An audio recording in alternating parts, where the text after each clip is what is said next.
ജയറാമും പ്രേമനസീറും ഒക്കെ ആയിട്ടുള്ളൊരു പടം ഉണ്ടായിരുന്നില്ലേ, ശോഭന ലാസ്റ്റ് കുറെ പാട്ടുകളൊക്കെ ഉള്ളൊരു പടം ദേവി. ലാസ്റ്റ് ശോഭനനെ കാണാതെ ജയറാം ഇങ്ങനെ അന്വേഷിച്ച് ശോഭന ഒരു കൽപ്പടവിൽ ഇങ്ങനെ ഇരിക്കണത്. ധ്വനി അല്ലേ, ധ്വനി എന്ന് പറഞ്ഞത് അന്ന് ഞാൻ വളരെ ചെറിയ കുട്ടിയെ, ഒരു 1ാം ക്ലാസ് 2ാം ക്ലാസ്സിലൊക്കെ ആയി. ചേട്ടന്മാരെ കൂടെ പോവുക.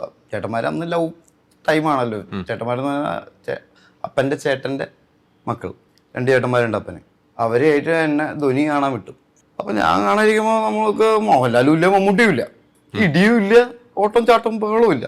പക്ഷെ നമ്മൾ പടം തുടങ്ങി അതിൽ ലോക്കായി പോവുകയാണ്. ലാസ്റ്റ് ശോഭനെ കാണാതെ ചേരാൻ അന്വേഷിച്ച് ലാസ്റ്റ് ഒരു കൽപ്പടവിലിരിക്കണം.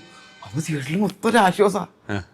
ചേരാൻ മെല്ലെ വന്ന് പോസാണ്, ഇനി വിളിക്കണം ദേവിന്ന്. അപ്പോൾ ചേരാൻ മുട്ടും വിളിക്കണില്ല. അപ്പം ഞാൻ വിളിച്ചു ദേവി. അത് കഴിഞ്ഞാൽ ചേരാൻ വിളിക്കണം ദേവി.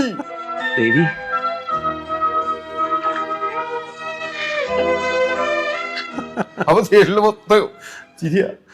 അപ്പൊ ചേട്ടന്മാർ മിണ്ടായിരിക്കണം. അപ്പൊ അത്രയും നമ്മൾ അതിൽ മുഴുകിയിരിക്കുകയാണ്. അത്രയും അതൊരു സീരിയസ് പടമാണ്. ചെറിയ കുട്ടീനെ ഉപേക്ഷിച്ച് പോകുമ്പോൾ ലവും പരിപാടികളൊക്കെ ആയിട്ട്. കാരണം നമുക്ക് വിഷ്വൽ അവിടെ കിടക്കാം, താളവട്ടം, ചിത്രം, അതിന് കുമാർ തന്നെ പാടിയത്. പക്ഷെ പുള്ളി വന്ന് നേരിട്ടെന്ന് പാടുമ്പോഴും നമുക്കത് തൃപ്തി വരുന്നില്ല.